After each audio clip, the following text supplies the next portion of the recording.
안녕하세요 여러분, 천성궁 벼라만신의 벼라이야기입니다. 오늘 사연은 심야괴담에 나왔던 내용을 들려드릴 거고요. 꽃가신이라는 주제로 방송에 나왔다는 거 참고 부탁드리겠습니다.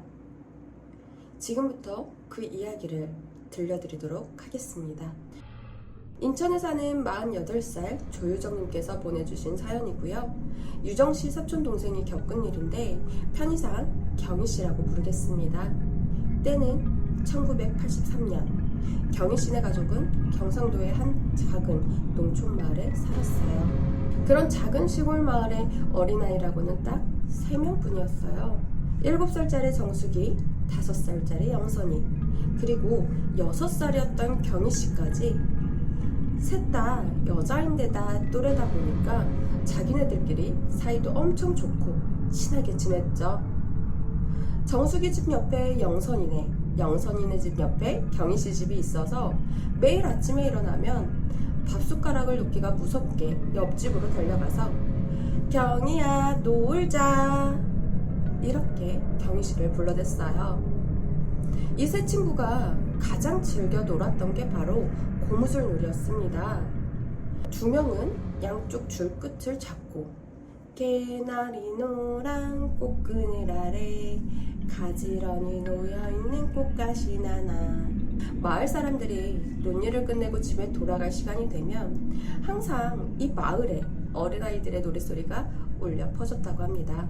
까르르 까르르 웃으면서 몰려다니는 이 세 친구들을 보면서 마을 어르신들은 참 예뻐하고 사랑스러웠다고 해요. 그러던 그의 여름, 장마철이 되니까 하루가 멀다 하고 비가 쏟아지는 거예요.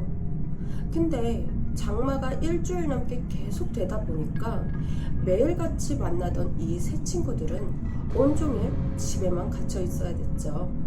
그런데 장마가 시작된 지 딱 9일째 되는 날 거짓말처럼 비가 맑게 갠 거예요.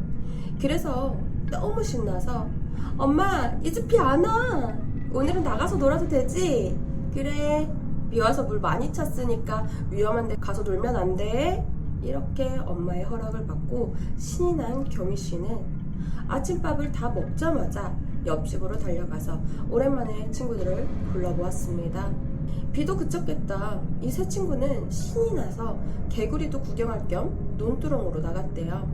논두렁 사이사이를 깡충깡충 뛰어다니면서 한창 놀고 있는데 왜 농촌에는 농수로라고 해서 논에 물이 흘러갈 수 있게 해주는 쭉 파놓은 길이 있잖아요.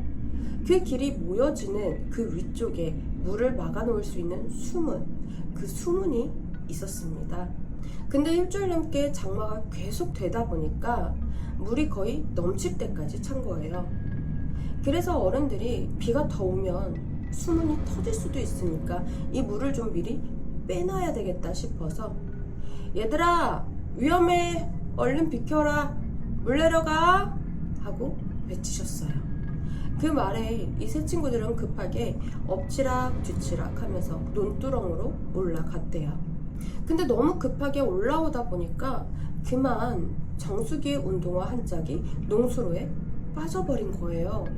그때 또 정수기가 울먹거리면서 나 옷도 신발 잃어버리면 엄마한테 혼나는데 어떡해 이렇게 눈치를 보다가 결국 정수기는 아저씨들이 수문을 보느라 정신이 팔린 틈을 타서 농수로로 뛰어내려갔습니다. 언니! 정숙 언니 어디가? 그 순간 이 농수로로 달려가는 정수기를 보지 못하고 어른들이 수문을 열어버렸어요. 근데 장마가 일주일 넘게 계속 되다 보니까 그 안에 있던 물의 양이 어마어마했던 거죠.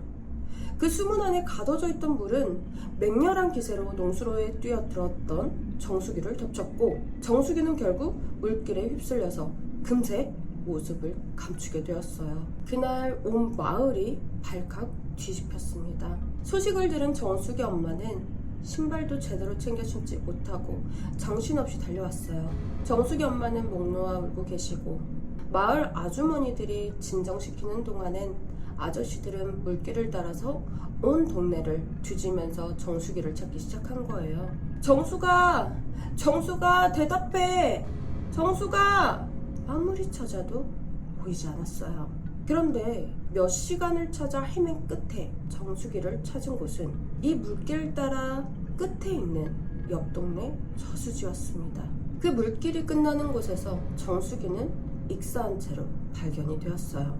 차가운 주검이 된 딸을 끌어안으면서 정수기네 엄마는 목이 쉬도록 울부짖었습니다. 아직 초등학교도 못 간 아이가 이렇게 됐으니까 마을 사람들의 심정은 또 어떻겠어요? 그리고 그날 밤에 물에 휩쓸려 가던 마지막 정수기의 모습이 자꾸만 떠올라서 경희는 늦은 밤까지 잠을 못 이루다가 엄마 품에 안겨서 지쳐서 잠이 들고 말았습니다. 새벽녘이 되자 하늘에서는 다시 비가 한 방울 두 방울 내리기 시작했어요. 그때 영선아! 영선아! 영선이네 집에서 난리가 난 거예요. 무거운 마음에 잠을 설치던 영선이네 엄마가 영선이가 잘 있나 살펴보러 갔는데 분명히 자고 있었던 영선이가 사라졌다는 거예요. 마을 사람들은 이번엔 영선이를 찾아서 헤매기 시작했어요. 그런데 집안 어디에서도 보이지 않았던 영선이가 발견된 곳은 바로 정수기가 발견됐던 그 저수지, 그 위치 그대로 영선이가 익사한 채로 또다시 발견된 거예요. 잘 자고 있던 5살 애가 한밤중에 그 마을도 아니고 갑자기 옆 동네까지 떨어진 저수지에 갔다는 게 너무 이상한 거예요. 사람들은 수군거리기 시작했어요. 아무래도 정수기가 영선이를 데려간 것 같아. 그 말을 들은 경희 엄마는 얼마나 무서웠겠어요. 그렇게 공포에 사로잡힌 경희 엄마는 다음날 결국 용하다는 무당집에 경희를 데리고 찾아갔습니다. 근데 이 무당집 문턱을 넘기도 전에 무당이 딱 이렇게 말했대요. 죽어. 네 딸 비 한 번만 더 오면 죽는다고. 아니 내 딸이 죽는다는데 제정신이 부모님이 어디 있겠어요. 그래서 막 타성을 했어요. 보살님 제 딸 좀 살려주세요.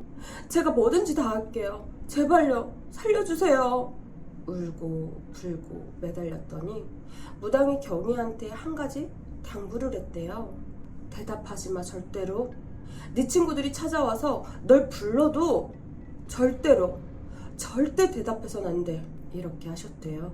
그리고는 한쪽으로 엄마를 데려가서 조용히 뭔가를 말해주셨대요. 그리고 경희 엄마가 경희를 데리고 무당집을 나와서 꼭 손을 잡고 집으로 가는데 갑자기 비가 한 방울 두 방울 떨어지기 시작한 거예요.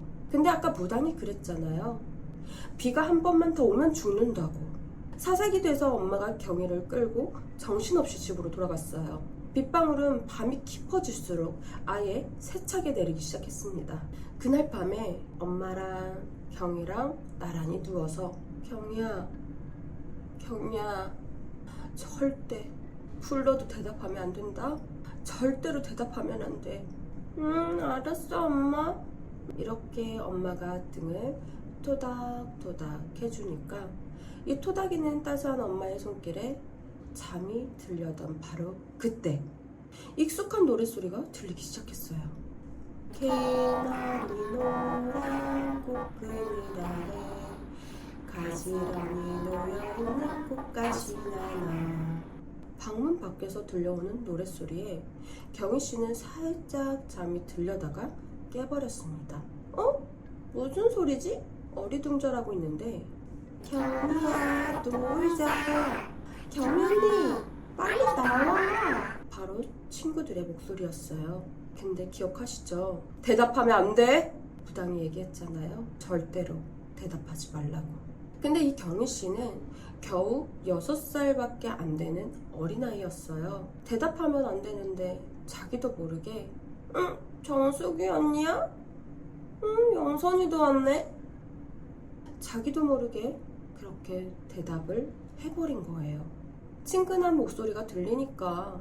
근데 이 대답을 한 바로 그 순간 갑자기 경희씨의 몸이 방문 쪽으로 미친 듯이 끌려가기 시작했습니다.